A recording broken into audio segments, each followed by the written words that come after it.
पहले corona virus ने दुनिया को झंझोड़ा।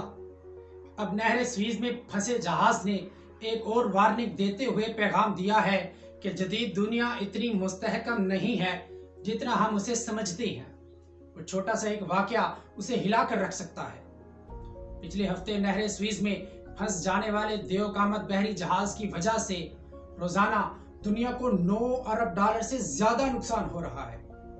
और जहाज निकल जाने की सूरत में भी बनने वाला बदतरीन ट्रैफिक जैम कई हफ्तों बाद जाकर साफ होगा।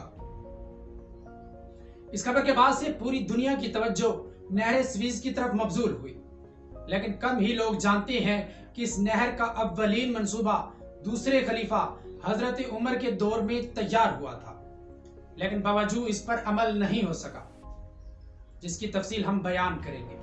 नाज़रीन, सवाल ये पैदा होता है कि नहर खुदवाने की जरूरत ही क्यों पेश आए।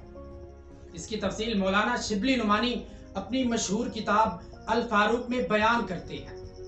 उन्होंने लिखा है कि इसकी मुख्तसर तारीख ये है कि 18 हिजरी को जब तमाम अरब में कहत पड़ा तो हजरत उमर ने तमाम अजला के हुक्काम को लिखा कि हर जगह कसरत के साथ गल्ला और अनाज रवाना किया जाए।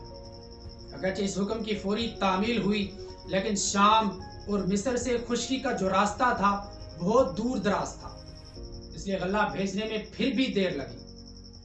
हजरत उमर ने तमाम दिक्कतों पर ख्याल करके उमर बिन अल आस गवर्नर मिस्र को लिखा कि मिस्र के बाशिंदों की एक जमात को साथ लेकर दारुल खिलाफा हाजिर हो। जब वो आए तो फरमाया कि दरियाए नील को अगर समंदर से मिला दिया जाए तो अरब को कहत गरानी का कभी अंदेशा नहीं होगा, वरना खुशकी से गल्ला आना मुश्किलात से खाली नहीं। उमर बिन अल आस ने वापस जाकर काम शुरू कर दिया और फस्ताद से, जो काहिरा से 10 से 12 मील है, बहरे कलजम तक नहर तैयार कराई। इस जरिए से जहाज दरियाए नील से चलकर कलजम में आते थे और यहाँ से जद्दा पहुंचकर लंगर करते, जो मदीना मुनव्वरा की बंदरगाह थी।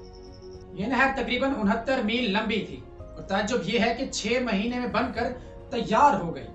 चुनांचे पहले ही साल 20 बड़े बड़े जहाज, जिनमें 60,000 अर्दब गल्ला भरा था, इस नहर के जरिए से मदीना मुनव्वरा की बंदरगाह में लंगर अंदाज हुए। ये नहर मुद्दतों तक जारी रही और इसके जरिए से मिस्र की तिजारत को निहायत ही तरक्की मिली।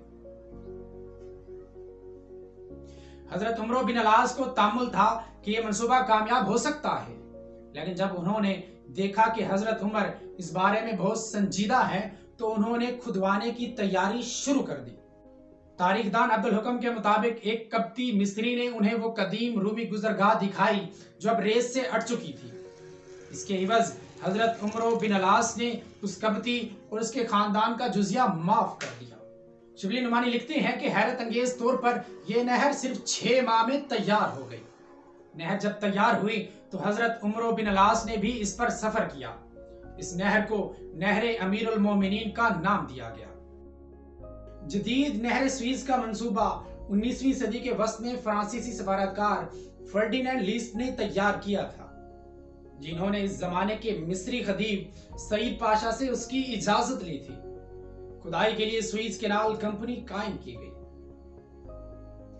बरतानिया चूंकि फ्रांस का हरीफ था, इसलिए उसने इस मंसूबे पर नाक भूं चढ़ाई। एक तो वो फ्रांस को फायदा पहुंचता नहीं देख सकते थे, और दूसरा ये कि उस वक्त बहरे हिंद से यूरोप की तिजारत बरास्ता जनूबी अफ्रीका से होती थी, जिस पर बरतानिया का कंट्रोल था।